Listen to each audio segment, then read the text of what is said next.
Morning டைமில் எந்த அளவுக்கு பிஸியான ஷெட்யூல் இருக்குமோ அதே மாதிரி எனக்கு ஈவினிங் டைம்லேயும் இருக்கும். நிறையா பாத்திரமெல்லாம் இருக்கும். எல்லாத்தையும் விளக்கி வச்சுட்டு அப்படியே வந்து டின்னர் ஒர்க் ஸ்டார்ட் பண்ணிடுவேன்.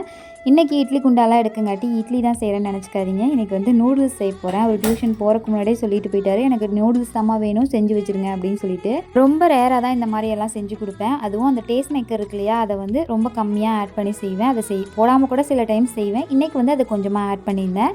காய் கட் பண்ணுறக்குள்ளே தண்ணி நல்லா கொதிச்சிருச்சு. அதில் கொஞ்சமாக எண்ணெய் விட்டுட்டு கல்லுப்பு போட்டுட்டு நல்லா கொதிச்சதையும் நம்ம வாங்கி வச்சிருந்த நூடுல்ஸ் அது கூட சேர்த்து ஒரு 5 மினிட்ஸ் விட்டு இறக்குனா சூப்பராக வந்து நூடுல்ஸ் ரெடி ஆயிரும். வேக வச்சு எடுத்து வச்சதையுமே வந்து வாயில் எடுத்து போட்டு வாயை சுட்டு வச்சுக்கிட்டான். அப்புறம் லேசாக சூடு ஆற வச்சு கொடுத்தேன். அப்புறம் தான் கொஞ்சம் கொஞ்சமாக சாப்பிட்டு இருந்தான். இப்போ நம்ம ஒரு பேனில் கொஞ்சமாக எண்ணெய் விட்டு வெங்காயம், இஞ்சி பூண்டு பேஸ்ட்டு, தக்காளி எல்லாம் வதங்கினதுக்கு அப்புறமா நம்ம கட் பண்ணி வச்ச காய்கறி, கொஞ்சமாக டேஸ்ட் மேக்கர், கொஞ்சமாக மிளகாய்த்தூள், கொஞ்சம் மிளகுத்தூள் போட்டுட்டு நம்ம வேக வச்ச நூடுல்ஸை போட்டு கலக்கி எடுத்தால் சூப்பராக நூடுல்ஸ் ரெடி ஆயிரும். கண்டிப்பாக ட்ரை பண்ணுங்கள். வீடியோ பிடிச்சா மறக்காமல் லைக் பண்ணி சப்ஸ்கிரைப் பண்ணுங்கள். Thanks for